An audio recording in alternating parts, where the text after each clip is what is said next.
ഇതുപോലെ കണ്ണ് കെട്ടിയിട്ട് ഇതുവരെ അയാൾ കാണാത്ത ഒരു 100 സ്റ്റേഴ്സ് ഉള്ള ഒരു സ്റ്റെയർ കേസിലേക്ക് അയാളോട് കയറാൻ പറഞ്ഞാൽ എന്തായിരിക്കും ചെയ്യുക? ഒന്നാമത് അയാൾ മെല്ലായിരിക്കും കയറി. രണ്ടാമത് അയാൾക്ക് ഇനി എത്ര പടി ബാക്കിയുണ്ടെന്ന് അറിയില്ല. കാരണം നമ്മൾ എത്ര പടിയുള്ള സ്റ്റെപ്സ് ആണെന്ന് നമ്മൾ ഇതുവരെ പറഞ്ഞിട്ടില്ല. പക്ഷെ ഇതുപോലെ കണ്ണ് തുറന്നിട്ടാണ് നമ്മൾ പോകുന്നെങ്കിലോ നമ്മൾ എന്തായാലും നമുക്ക് ഓൾറെഡി അവിടെ കാണാം എത്ര ഡെസ്റ്റിനേഷൻ ഉണ്ട്, എത്ര സ്റ്റെപ്സ് ഉണ്ടെന്നുള്ളത്.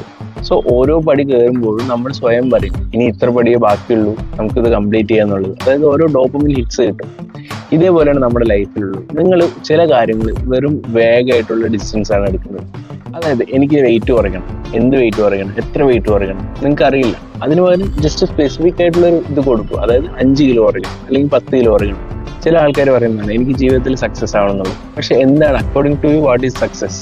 സോ നിങ്ങളത് ഡിഫൈൻ ചെയ്യാം. ഇതൊന്നും ഡിഫൈൻ ചെയ്യാണ്ട് നിങ്ങൾ നടന്നു കഴിഞ്ഞാൽ കുറച്ച് പടി കയറുമ്പോൾ തന്നെ നിങ്ങൾ അത് ഗിവ് അപ്പ് ചെയ്യാനുള്ള ചാൻസസ് ഭയങ്കര കൂടുതലാണ്. കാരണം നിങ്ങൾക്ക് അറിയില്ല ഇനി എത്ര പടികൾ കയറാനുണ്ട് എന്നുള്ളത്, ഇനി എത്ര പടികൾ കയറിയാലാണ് നിങ്ങളുടെ ആ സക്സസ് എന്നുള്ളതൊന്നും നിങ്ങൾക്ക് അറിയില്ല.